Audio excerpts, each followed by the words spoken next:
So yeah, I've got, as I say, I've got 57 signed up to this, but I doubt if everybody will come along. But I'm kind of expecting about half to turn up, so it should be a decent number. Paul, thank you very much for joining. Paul Clifford, ladies and gentlemen, one of my other special guests. So Paul.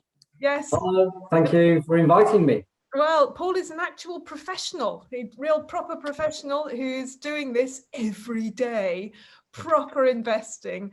And you're a wealth manager, is that right, Paul? Yeah, correct. Yeah. Great stuff. So, Paul, my other special guest is William Kay. So, Bill used to be city editor at the Times and money editor at the Sunday Times, and he's currently an obituary writer, but also invests for himself and always has done. So yeah, you two will be talking. I'm hoping that my friend Addy will turn up as well. He's again, he invests for himself. That's what he does. That is his job. He invests, and he particularly invests in technology, crypto, that kind of, well, blockchain based product. So that'll be interesting. So any crypto questions or blockchain questions, anything like that, do come along with those. So it's 3 minutes past 12, but I've still got people coming in. So I think we'll give it a couple of minutes just to let more people come in. How many have we got at the moment? Yeah, I've got 15 of us. I can imagine all sorts of people will come along at any time. I think this is Addy. Yes, this is my friend Addy. So I've got, 3 special guests today to answer your questions. And do put your cameras on if you like, because you can ask questions by going me, or using those what are they called? Those reactions, the reaction things at the bottom. Those are good. You can do one of those, or whatever, or you could do that even. There we are. You're getting good at this, Jasmine. Oh, I am getting good. I sort of don't know how to remove it now. There we go. Yeah. Oh, just raised. It's good that, yeah. I've raised my hand and I don't know how to remove them. A lower hand. Okay. Oh yeah, good. That's taken it down. Okay. Well, I've learned something there. Addy, put your camera on and unmute yourself so that we can see you. I'd like to introduce you to everybody.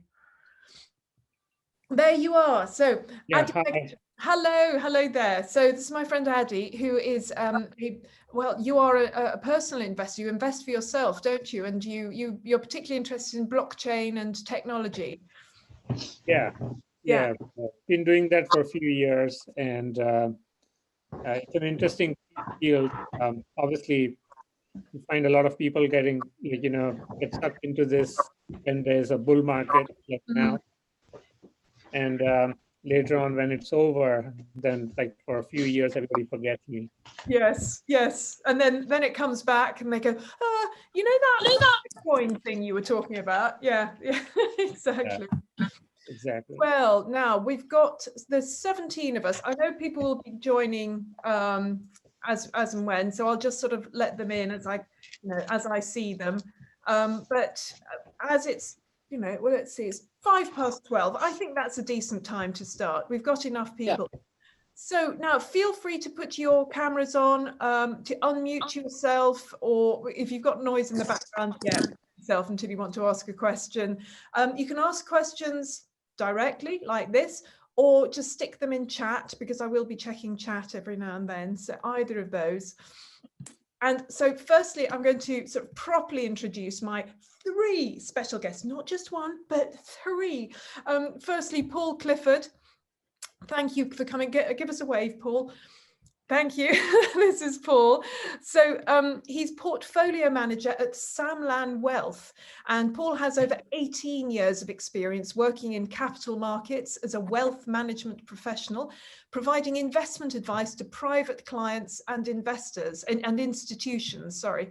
So you're getting his advice right now here for free, so make the most of it. Also, there is my friend Bill Kay. Bill, give us a wave. Thank you. Now, Bill is a former city editor of the Times and money editor of the Sunday Times. He's currently obituary writer for the Times, and he manages his own investments and always has, and has some interesting views. And also talking about interesting views, my friend Addy here, who's just been talking, he's a private investor investing his own money, primarily in blockchain and technology stocks. Golly, see if I can say that. So this is the first webinar we've had. That's just about questions and answers. I've done a few other webinars, some paid, some free, and I'm going to continue to do paid and free webinars. So keep an eye on the MoneyMagpie newsletter and on our social and everything. We'll be telling you about those. We've got a whole page about our webinars, actually. Next week, I've got a paid for webinar on starting investing for beginners, investing 101. So I'll send you the link to that later on. And before we start, I'm just going to put a link in our chat to our investing newsletter, which is fabulous, of course, because I run it. So it's absolutely excellent. You should, if you're not already signed up to the investing newsletter, do it now. It's every Saturday, well, every other Saturday at the moment, because that's all I can cope with, frankly. So do sign up to that. And at the end of the session, I'll put a link to next week's webinar, because that's fab as well.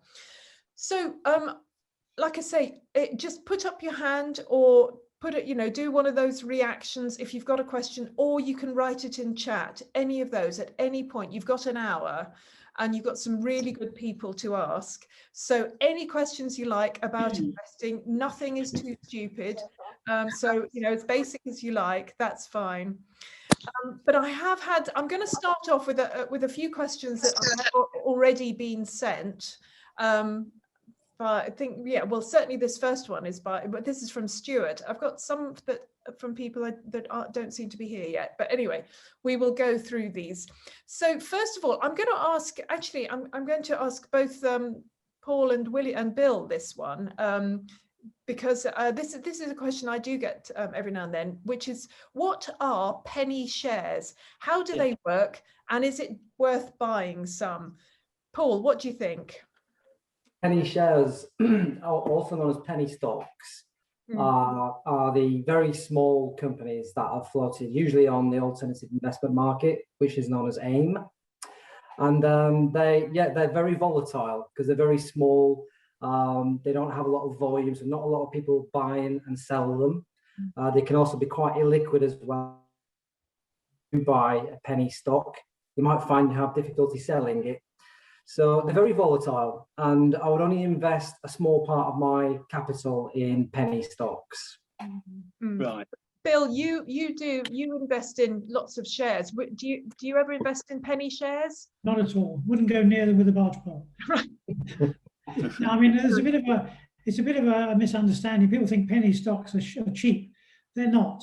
They're just shares in companies that have been denominated at a very low level, and they, like 10, 20 pence, which can make them more liquid, make the market more liquid. People can buy in bundles of £100 worth or whatever, which seems less daunting than if a share price is like £20, you put in £100 and all you've got is 5 shares. But what matters is really the relationship between the share price and the profits the company is making. And that can be a small company, it can be a large company, it can be anything. So the fact it's a penny stock does not make it inherently attractive. You've still got to do the business of looking up the company, seeing what their background is, seeing what their prospects are, and then deciding whether to buy. Right. Okay. So it doesn't even matter that they're cheap. They might be cheap, but they're still not worth it, even if they're cheap quite often. Yeah, they're only cheap in the sense of being a low denomination. Right. Yes. That's a bit of a myth, because you've got to buy that many more of them to make a difference, Yes, absolutely. Yeah. That's great. Well, the next question also, now this is also from Stuart, is Bitcoin. Why do some platforms, I'm going to ask you this, Addy, why do some platforms ask for £250 to start investing? Actually, I haven't come across a platform that does that, so that sounds a bit odd. Is it possible to start with a smaller amount? Well, I think so. What do you think, Addy? Yeah, I think you can buy Bitcoin with very small sums of money. There are a number of platforms. As far as what I understand, like, Coinbase and Binance are the big ones that anyone can use. There's some others like BlockFi as well. I'm not sure about, like, what's the minimums, if it's 250 pounds or more. I thought it was less, so I've not checked that lately. And I guess that there's some newer platforms that are coming up where you can even buy Bitcoin in much smaller denomination as well. I'm not quite sure about them, so I don't want to give out any names. But yeah, I think generally Coinbase, Binance, BlockFi, etc., are known platforms to buy Bitcoin. You do have to. Oh, Bill, what do you think? Well, I've got a question because I fully admit I've never properly understood cryptocurrencies and Bitcoin and all that, so I've rather stayed away from them. But tell me, how do you decide when's a good time to buy them and when's a good time to sell them? What determines that? So I think that's a very important piece of, like, decision making that one has to make as to when to buy Bitcoin. And like over, like, years of experience, what I've learned about Bitcoin is that if you look at its trajectory of price from when it got started, the long-term appreciation is quite intact, right? So I would say that, like, yeah, today at $50,000 or $60,000, it's not something very cheap to buy, but the prospects of Bitcoin for, like, given the fact that it has like limited supply, and there's this whole thing called Lightning Network that, like, is a layer 2 solution for doing many more transactions at faster speeds and at cheaper costs. It's coming up. What Bitcoin can become over the next 10 years could be something far greater than what it is now. So if you want to do a long-term investment, the best way out is, like, you average out your buying costs. So, like, you can do a monthly purchase, like on Coinbase, they have this function. So you can just put up a recurring purchase of, like, buying a bit of Bitcoin every month. It's very hard to know as to where the price will go. Like, some people are projecting the price to go to $200,000 by the end of the year. Others are, like, more pessimistic, and they think that Bitcoin is already overvalued and it can fall. We don't know what's going to happen because you've got, like, regulatory aspects that can come in and hinder, that could suddenly, like, say, for example, the macro, the yields. I think, sorry, I might just stop my video because it might be a problem. Yeah, we're losing you a bit. Yeah, so, like, it's hard to know where this is going. Like, gold's market cap is around $15 trillion, and Bitcoin is, like, not at 2. So there's room for growth over there if you just take that digital gold theory of Bitcoin. Digital gold. So this is how we need to think of it. Yeah, I've interviewed a few people about Bitcoin, and yeah, what I hear from Bitcoin fans, and I'm thinking, for example, somebody at eToro that I interviewed recently, he feels that Bitcoin, like Adi said, is going to go up by the end of the year to somewhere between, he said, somewhere between $70,000 and $150,000. But me personally, I invested in Bitcoin back in 2017 and just left it there because I thought, as far as I'm concerned, cryptocurrency is the future. So I like Bitcoin, I like Ethereum particularly, and some of the other more popular cryptocurrencies, because I think one of them, probably not Bitcoin, I think, but one of them is likely at some point to become a real proper currency that is used, across the world in large measure, in the same way that we use our Visa cards. But other people just see Bitcoin as a store of value, something that's going to go up, not quite sure why, and then at some point they'll sell. So I keep thinking whether to sell some of mine now, and I think no, I only put a small amount of money. That's the other important thing with Bitcoin, by the way, and any cryptocurrencies. Only put a very small percentage of your money in, because it is so volatile. It is so uncertain. It needs to be money that you would cope with losing if you had to. Paul, do you do any Bitcoin or any crypto investing, or is that out of your range? Yeah, it unfortunately, or fortunately, depending on your point of view, we don't at Sanlam, we don't advise on it. No, it would never get past our ESG screens. ESG, for those who are not familiar, is environmental, social, and governance, and it fails on all three. Yeah. Aside from the fact that it's ultra volatile, I think there's no robust fundamentals behind Bitcoin. You can purely speculate. It's like going down to William Hill's and putting £10 on a horse. And even more so, you've probably got some form with or analysis behind Bitcoin.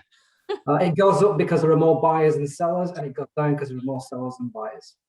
Seems to me it's like, in that respect, it's like gold. You're relying on you're relying on more people coming in and buying after you to keep the price going up. Yeah, the gold has some uses. I mean, the Indian jewelry market.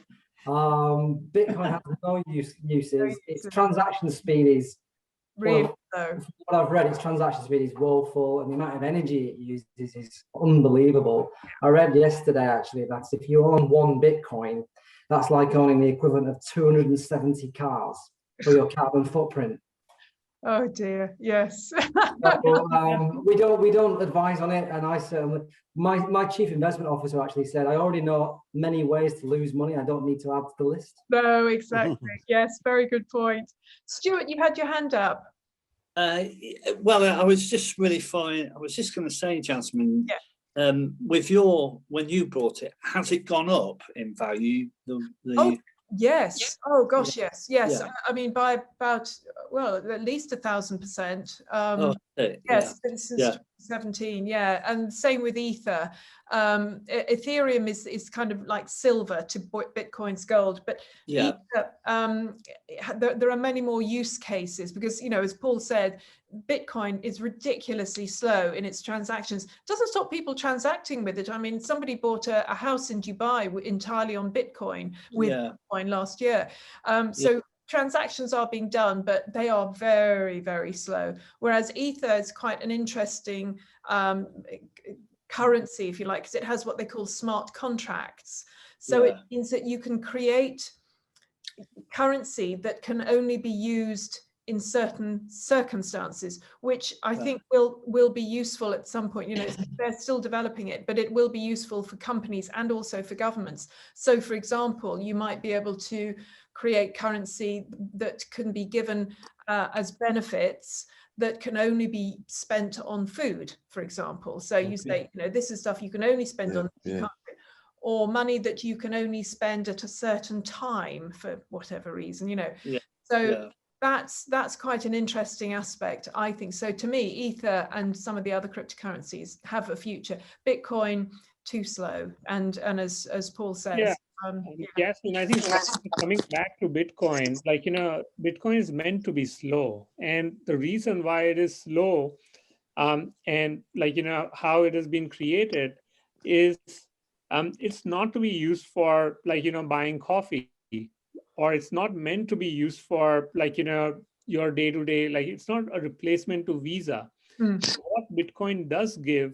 are the security guarantees and the trustlessness of no single central authority who can control or seize anybody's assets at any given point of time.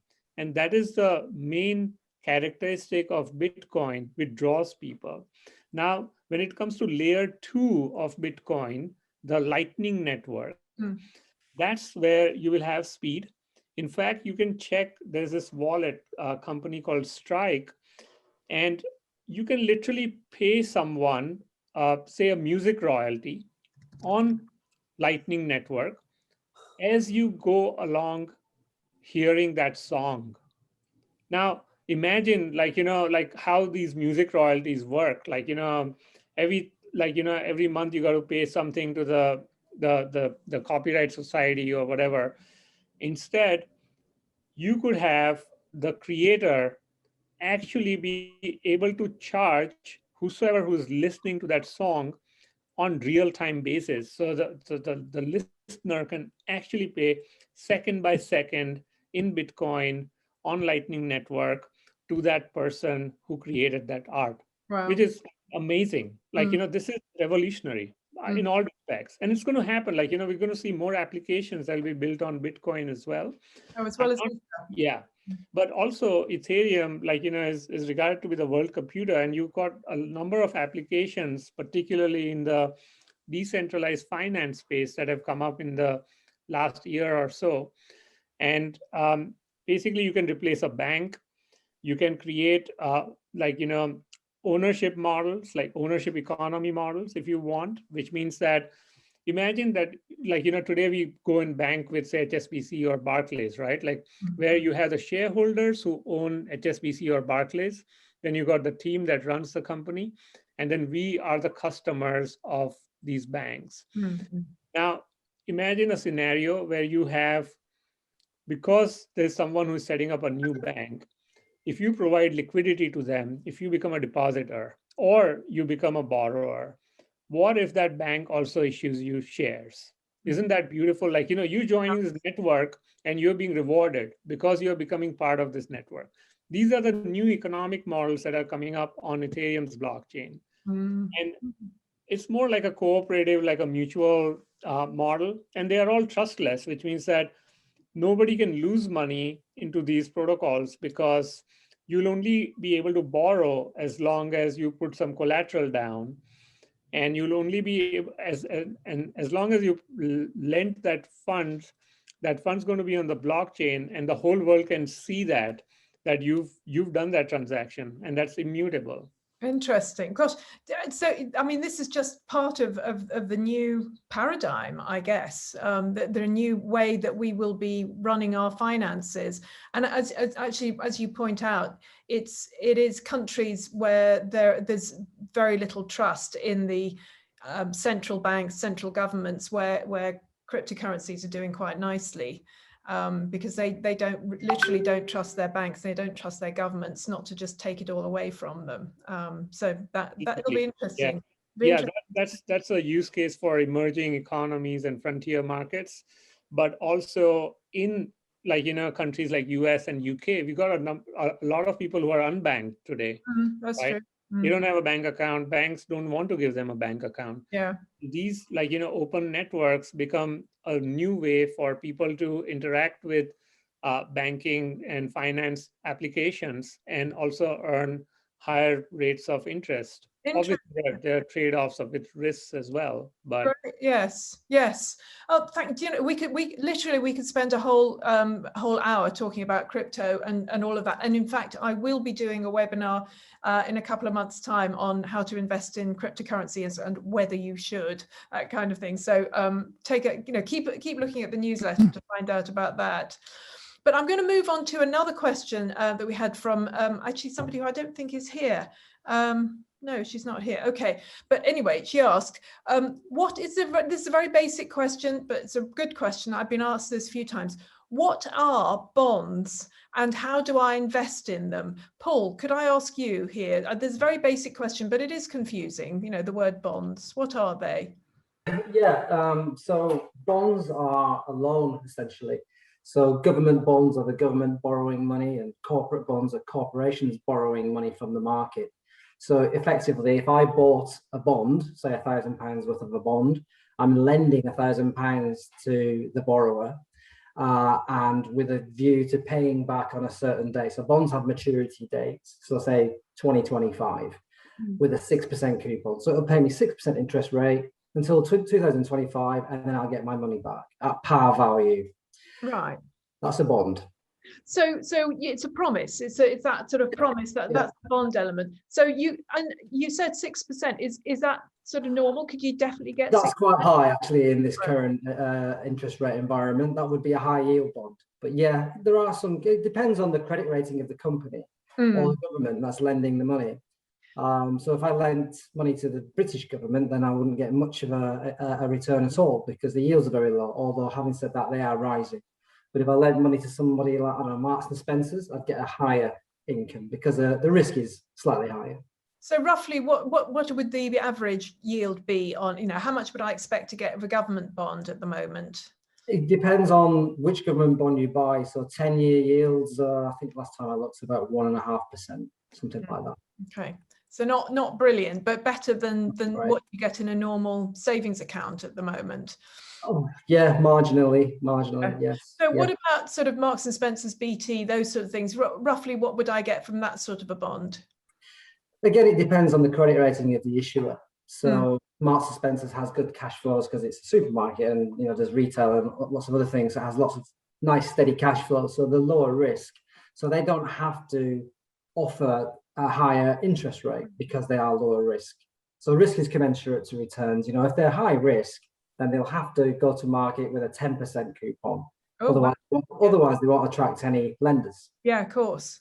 Yeah, because it's so hard. So you'd probably get, so I'm assuming some sort of average from bonds at the moment would be what, 4-5% on average? I'm talking corporate bonds here. Yeah, if we're talking investment grade bonds, so again, I'll refer back to this credit rating where your AAA is the sort of gilt-edged treasuries.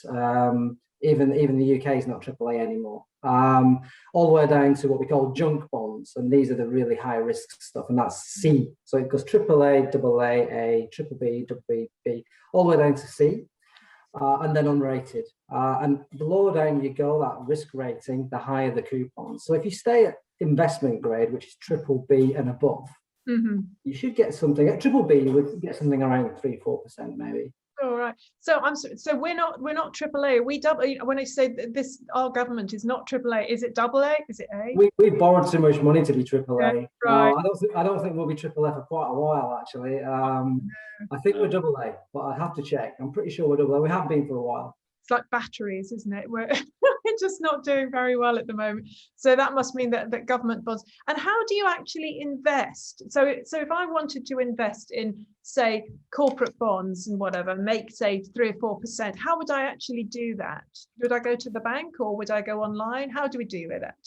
I mean, you can buy bond funds and you can buy them for anything from minimums of £10, I think. But so there's one way of accessing that market is through a bond fund. That's probably the easiest way. Yeah. And then you've got a manager who manages that bond fund as well, and there'll be multiple different sleeves of bonds within that fund. Or you can go and buy direct government treasuries as well, but I think the minimums are a bit higher there. Okay, and Bill, you manage your own investments, and I know you invest in a lot of shares, stocks and shares. Do you invest in bond funds? I have done. It just depends on where the market's going. At the moment, they're talking about interest rates going up in the next couple of years, inflation going up, and that's going to be bad news for bonds. They're going to, if interest rates go up, bonds go down. There's a straight relationship there. So at the moment, I'm not in any bonds, but they are a very good savings method. As Paul was saying, a fund is a very good way to spread your risk and get a flavour of different types of bonds from government to different corporates, or you can go out on a limb yourself. Oh yes. Has anybody here invested in bonds? And I don't mean savings bonds, because this is one of the confusing things about financials. Somebody says yes. So there's a terminology about bonds that it can be confusing. So investment savings bonds are completely different to a government bond. Oh well. Yeah. But then you can also get, savings bonds in the what they call, they're really fixed interest savings accounts, in the bank. You can get actual, they call them savings bonds, but they're not, as you say. So investment bonds, this is what we're really talking about. And lots of people are looking for ways to get an income, and bonds can be quite a good one. I've got a message here from Zoe Dean to everyone. You're 25 and looking to invest some of my savings. What's the best strategy for a beginner? Good question. Paul, what do you think? First thing I would ask Zoe is, does she have a pension? And if not, then if she's thinking about long-term investing, the best and most tax-efficient vehicle for doing it is a pension. So that's the first thing. Which vehicle do you want to use to invest? If it's for short-term speculating, to buy some Bitcoin or something like that, then you would just register with a platform. So that's the first thing you need to determine. What do you want to do? Yeah, so if you're 25 and you're looking to invest, I'm guessing you're thinking long term. You're thinking your future. Yeah. I hope you are, Zoe. That's the first thing really to be thinking of, putting money aside for your future, and also maybe putting money aside for a property at some point. So like Paul says, I would definitely make the very most of any pension. If you're working, if you're in a company, or you have an employer, they have to offer you a pension. And the brilliant thing about that is, and I've never had this because I'm freelance, but the brilliant thing is that your employer puts money in as well as you, and the government adds in the tax you would have paid on it. So pensions, as Paul said, they're a no-brainer as far as I'm concerned. But the other thing that you might like to consider, and maybe if you've got a bit of extra, is to consider a LISA, a lifetime ISA. Those are really good because you can put up to $4,000 per tax year in, and the government adds in 25%. So if you put a whole $4,000 in, you get $1,000. So you immediately have $5,000. And LISAs, you can use the money you can use to either put on a deposit for a house some point, property, or it's part of your retirement fund. You have to be under 40 to have it. So those are both really good things to do. And personally, if any LISA, any ISA, I would go for stocks and shares one. Because generally speaking, after about at least 5 years or so, you're going to make better money on that. Hope that helps. Zoe, put another question on if you'd like. Now, Shanice, you're new to investing. What's the best investment platform for beginners? Yeah, very good point. What do you use, Bill? What investing platform do you use? I use what's called a discount or execution-only broker because I don't really want advice and I want minimum charges.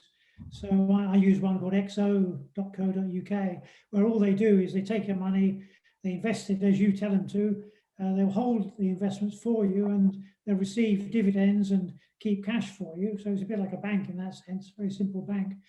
But that's it. If you want your hand held, if you want some advice, then Paul will be able to supply that service. Or there's people like Hargreaves Lansdown. There's quite a few brokers in the middle market who will give you some service, some advice, and they're a bit more expensive. Yeah, there are a few now. I mean, there's, as you said, you mentioned Hargreaves Lansdown. Their charges are a bit high, I think. They've brought them down, but there's AJ Bell, there's Fidelity. That's a good one. I'm just trying to think. Charles. Invesco. Sorry? Invesco, yes. Interactive Investor. There are really quite a few. In fact, we do mention some on MoneyMagpie, and we are going to be doing a review of them because it is tricky. Some of them, they all have different charges, and it kind of depends how many times you're going to trade.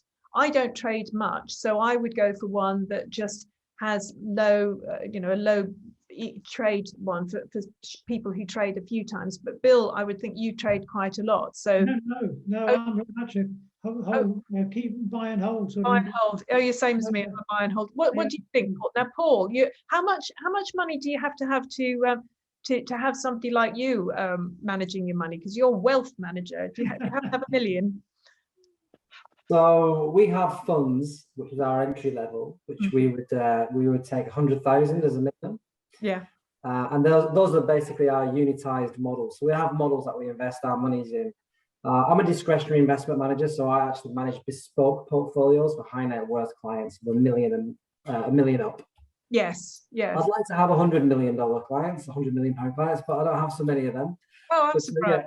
Minimum is $1 million, but you can get into our funds for 100,000. And Annette here says that she uses Fidelity for the stocks and shares ISA. Yeah, that's interesting. And Aruna, is James Brearley a known broker? And are they reputable? Anybody know James Brearley? It's not a name that I know. Do you know? Coincidentally, I actually came across this name yesterday. I was having a meeting with a client and he mentioned James Brearley, so I looked into them. I think they're based out of Blackpool. Okay. And Preston, but I don't know much about them. I think they're an IFA, investment management house. Okay, yes. What do you think about IFAs doing investments for you, Paul? I mean, because it seems to me that they're getting into this investment thing a lot more than they used to. Are you finding? Yeah, well, actually, the number of IFAs around these days is a lot less than what it was 10 years ago, because we've deregulated and brought more regulations into the markets for IFA. So a lot of them have left. I think we've actually got a lack of good financial advisors these days. I think we need to have more. And I think it's the way our industry is going, more towards being a financial advisor, a one-stop shop, if you like. Because financial advisors advise you on protection, like insurance and things like that, and mortgages. They do a more holistic approach to an investment manager. And I actually work hand in hand with our planners. We have in-house planners at Sanlam, which if they didn't work at Sanlam and they work for themselves, they would be an IFA. Right. So the two of us work very well together. They set the strategy, the long-term strategy, and then I implement the actual investment strategy. Mm-hmm. Oh, great. So any more questions from I've got here? Yeah, they've got low charges. Well, yep. Hope so. Hope that helps. Anyway, good that you've heard of them, Paul, because I've never heard of them. I probably will now that we've mentioned it. They'll keep coming up. Up until yesterday, I'd never heard of them. Oh, isn't that interesting? Yeah.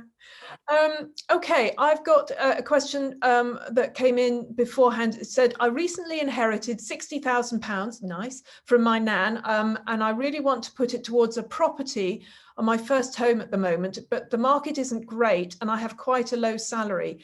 Is buying a property a good idea right now? I would save the money, but interest rates are so low, I don't know what to do. Please, can you suggest anything? So, Addy, I know you're thinking about buying a property at the moment. What do you think? What would you, if you were in this situation, what would you do? 60,000. Yeah, I think owning a property is like, something quite elementary, and it doesn't matter, like, whether the property market is good or not. It's like, ultimately a choice for an individual to be based somewhere that they want to live for their own personal use. So I think interest rates are low right now. There's also this stamp duty holiday. So one could potentially take advantage and buy a house or a flat for themselves, and over long run, hopefully it will pay out, and if not, at least they can enjoy it for themselves. So. Yes, well, I think that's a very good point. This is what I tend to say as well. If you're buying a place for yourself, forget about the rates and the market and all. Do you want somewhere nice to live? And it is an asset. And as you say, Addy, I mean, at the moment, interest rates are phenomenally low. The important thing is to make sure that you don't borrow too much because it's so cheap. Because as Bill pointed out, at any point, interest rates could go up. I don't think they're going to go up massively, to be honest, but they could go up. You never know. And if they do, then that means that your mortgage is going to be a lot. But long term, property is likely to be a decent investment, whatever you do long term. I mean, we're a small island, we're growing in population, we're increasingly unable to live with each other, it seems. So the number of single households is increasing. So basically pressure on the houses that we're not building. It's supply and demand. But just, as a homeowner myself, do realize that there are costs and nuisances are involved as well. But yeah, what you were nodding there, Paul. Do you agree? Yeah, absolutely. Yeah, I think we can try and time the market. So I'd always advise against that. And property as an asset class is no different. I personally think interest rates will stay low for a while yet, even though inflation is creeping back. But the central banks, they know that they can't raise interest rates too high because they'll just cut off any recovery that we desperately need in the economy. So expect interest rates to stay low for a bit longer. Certainly in the US, the Federal Reserve has recently said they're not raising interest rates until 2024, which is very accommodating if you live over there. And I think we'll do similar. And, you know, buy a house, it's your home. It's don't see it as an investment, just go and buy a house. And the alternative is renting, isn't it? And that's just dead money. Yeah, absolutely. I think that's always the argument there. Oh, Zoe, thank you, Zoe, for your note. Now, this is Zoe, who was wondering about, you know, where to put her money. So Zoe apparently does have a pension and a help to buy ISA. That's a nice one as well. But you're looking for something to put the extra money in. Nice, well done having extra money, like it. So how does compound interest and investing in an exchange traded fund work? Sorry, this is probably a very basic question. No, that's absolutely fine, but it's come up a few times in conversation. I don't understand exactly how it works. So there are two things there. We're talking about compound interest first and exchange traded funds, ETFs. So compound interest, now it's a good point actually, because it's such an important thing to know about. Einstein called it the eighth wonder of the world. It's interest on your interest. Now, if I had my bunnies here, I would show you with bunnies what compound interest is. You'll have to come to my investing course next week to see my bunnies and how I use those with compound interest. But basically, if you think with compound interest, you imagine, say you have a savings account that gives you 10%, 10 whole percent, and you put £100 in. At the end of that year, you make what, £110. You've got £10. You make £10. But if you keep that in for another year, you keep £110 in. So at the end of the next year, you make £11. So you've got £121. If you keep that there for another year, you've got 120. You make £12 10p. So each year it grows by a greater amount. So this is compound interest. It's interest on your interest on your interest, and very quickly it compounds. But exchange traded funds, that's a whole different thing. So an exchange traded fund, Paul, tell us what an exchange traded fund is. I'm guessing that you invest in them quite regularly. Yeah, we do. We tend to use them more on a tactical basis. We do have models that are completely composed of ETFs, as they're called. They're tracker funds, basically. And an exchange traded fund trades on a market, so you can buy and sell it. And the fund itself will track an index usually. So FTSE 100 tracker will track the FTSE 100. So you basically invest in all the FTSE 100 companies through one investment. Otherwise known as a passive investment as well, I should say. Yeah, so index trackers, as Paul says, index trackers are something that we promote a lot on MoneyMagpie because they're cheap, they're easy, they're run by computer, they just track. As Paul says, they track oh, sorry, Bill, what were you going to say? I was just going to add that what Paul's described is really how exchange traded funds were originally conceived, but what he's described is what's really a pure ETF, i.e. one where you take the FTSE, invest in all 100. What's happened is that the fund managers have started playing around a bit and saying, well, I don't think we want all of that money in Marks and Spencer. Maybe we could put a bit more in British American Tobacco. And so you get slightly skewed exchange traded funds according to what the manager thinks is best.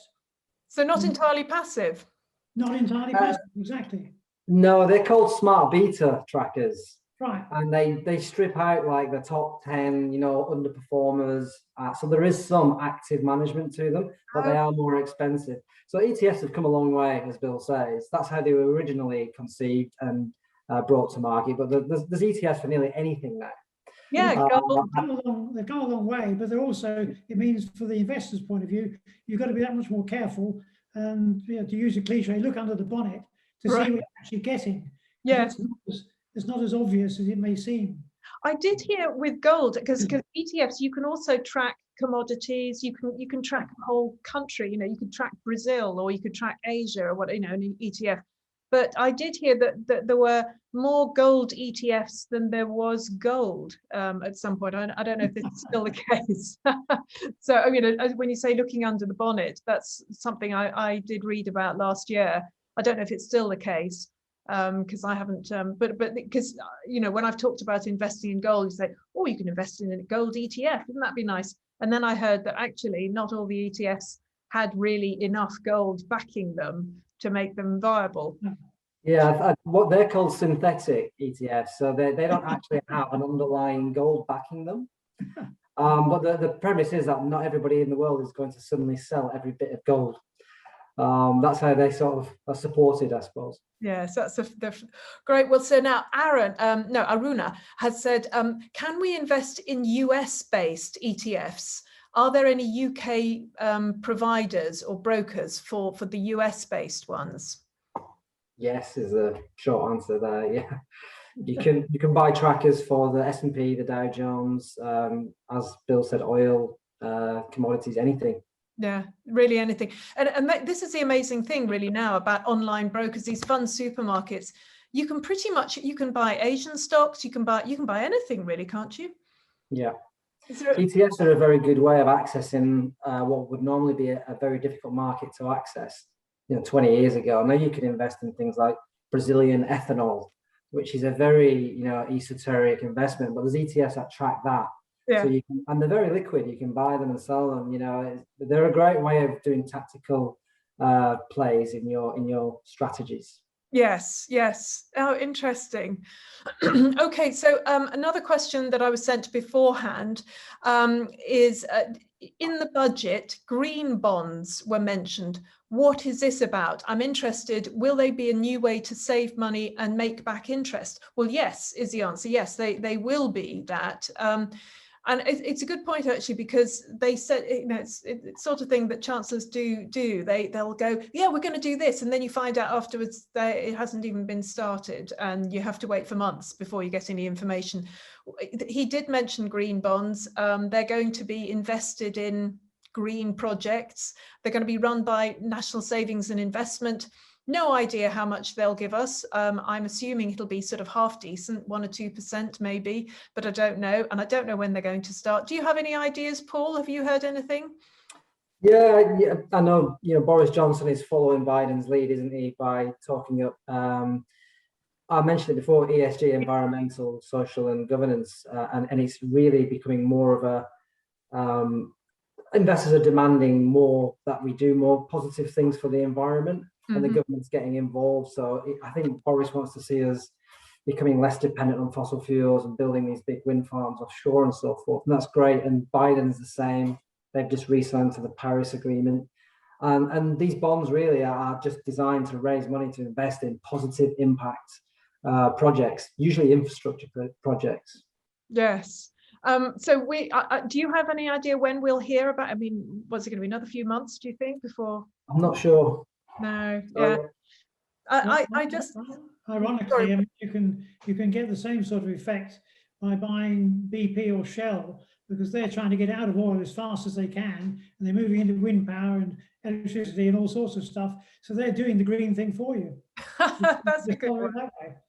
Correct.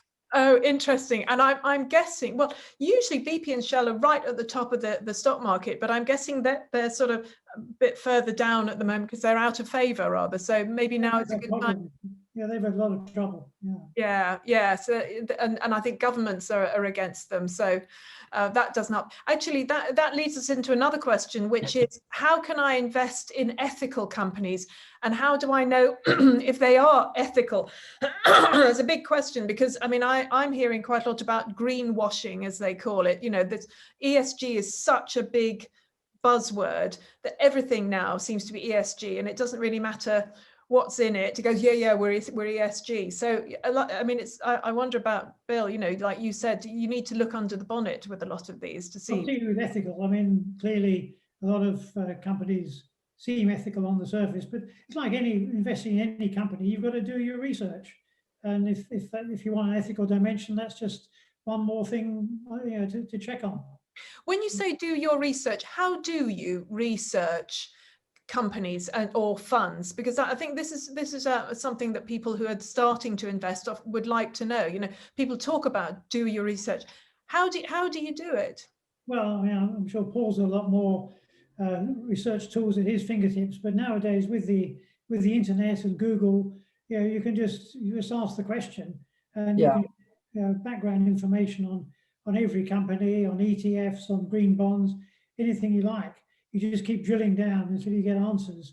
But all the the big brokers we've been talking about, they will all have a company sector where you can say, go into Marks and Spencer, and they will give you all the recent information and maybe what the analysts are expecting. You can find out an awful lot very quickly, thanks to dear old Dr. Google. Yes, Addy, you invest in new companies quite a lot, new technology and blockchain, etc.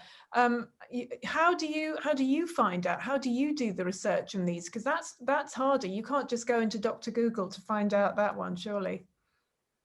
Yeah, so that, like, that only comes with a network of other investors who invest in that same space. Okay. And it's not generally available to everybody, but again, like, that now these new crowdfunding platforms that you can look up, like in UK, you got like Seedrs or Crowdcube. And US, similarly, there's some platforms like Republic or AngelList or so as well. Yes, I've forgotten about that. So crowdfunding platforms can be quite a good way to find new investments, but they're likely to be very risky. Yeah, they're very high risk, and most likely, like, if you're participating in these kind of opportunities, then you want to have a number of them, because you don't know which ones will work. So ideally, a portfolio of 20 companies where you're putting in, say, £1,000 or whatever. Hopefully, one of them will become big over years and will pay off all the others. Probably give you a higher return. Yeah. Right. Paul, what do you do for research? I mean, this is your job, really, isn't it? Day to day. I have a team in London that does it all for me. That's nice. Yeah. That's the short answer, Jasmine. But no, I mean, I've worked in this industry for 20 years, and there is a hell of a lot of free information out there available today that there simply wasn't available 20 years ago. Google will get you 90% of what I can get. And the platforms themselves, so I use Interactive Investor, and it's full of research, third-party research. I would always be careful of research that's been implemented by the person who's selling it. Right. Yes. Go for the objective stuff where there's no conflict of interest. And yeah, I mean, TrustNet is a very good website to use for funds in particular. And they're like a Morningstar as well, but TrustNet is free. And it's like a TripAdvisor for fund managers. Right. So they give them a rating, and you can see who manages the funds and so forth. And the ESG funds, as you say, every firm now in the financial world, they all pertain to be ESG and ethical. Yeah. But what is ethical? Everyone's standards are different. Yeah. But we at Sanlam, we have an ethical team, dedicated team, and we screen all our portfolios, and the stock selection is screened for positive and and negative impacts on companies. So more the negative, I should say. So companies that have a negative impact on the environment tend to not get into our models. So we do have a policy in place, but it's worthwhile doing it's all about doing your homework and seeing if these companies are not virtue signaling, but actually doing what they say they're supposed to be doing and doing ESG. Exactly. It's another layer of research for us, the investors, really, to say, is it really ESG? Is it really? Are they really good for the environment? Are they really ethical?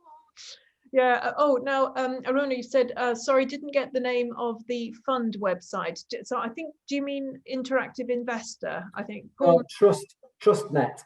TrustNet, right? Yes. So TrustNet is the one that has a lot of research about. Yeah. Oh, that's good to know. You see all the fact sheets there, and they give it a rating, so it's useful. Great. Now we've got another 5 minutes. So would anyone like to put a question? Put up your hand, ask a question, because I've got a few others that I can come up with that I've got here from other people. But if there's anybody here would like to, oh yes, hello, Brian. Hello. Can I just ask?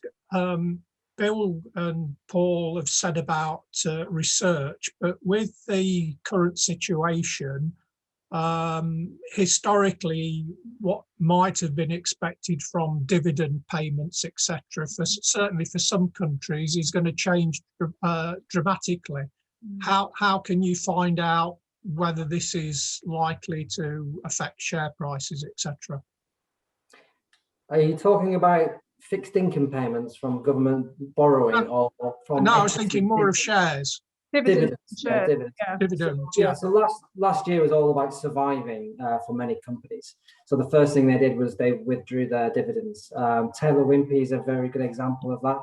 It's one that Taylor Wimpey is a company we hold in our portfolios, and it pays a great dividend, or it did do.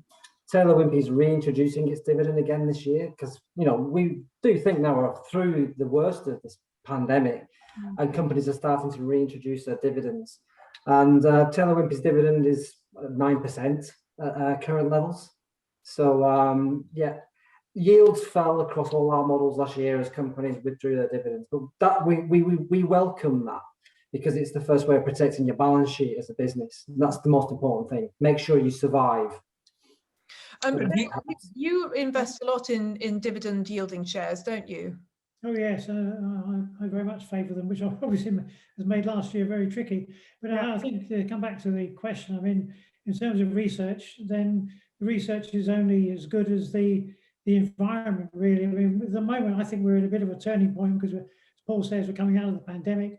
People are beginning to think about what they're doing for the future, and there are all sorts of estimates about what dividends different companies are going to pay, and dividend companies themselves often haven't made their mind up. I mean, they've clearly got, they've got to look at what sort of demand's going to come back for their goods and services, and then what sort of money they're going to need to invest, and therefore how much they're going to have left over for dividends. So a lot of this is now being discussed this year, which makes forecasting at the moment quite tricky. And I think that's just something from the research point of view you're going to have to build in, that sort of uncertainty factor, Brian, are you heavily invested? Because I know Bill is in dividend shares. Are you just thinking about it?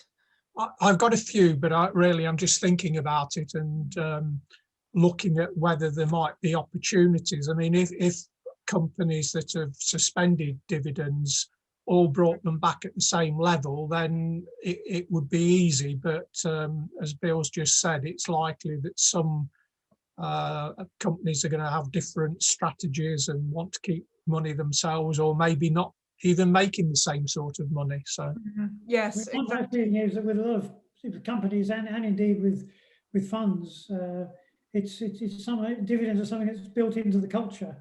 If you've got a company that's been paying a rising dividend for like 25 years, it's a very big deal indeed to stop doing that. And if you're at the board meeting where they decide what the dividend is going to be, if you're going to be the one who puts their hand up and says, I think we ought to drop it this year, you're going to get a very cold reception. Whereas if you've got a company that's more growth based and don't think dividends are very important, then you've got a completely different outlook. So I think if Brian, you're going to be a dividend investor, you've got to look for shares of companies where there is that sort of dividend culture, really. Okay, thank you. Interesting. Thank you. Good question, Brian. Thank you. Anybody else have a question? We have 2 minutes or so left. Stuart, you look like you're saying, were you going to ask another question, or no, you were just making notes? I was just making notes, really. Taking a lot in, but it's been good, yeah. Oh, good. Really good. Yeah.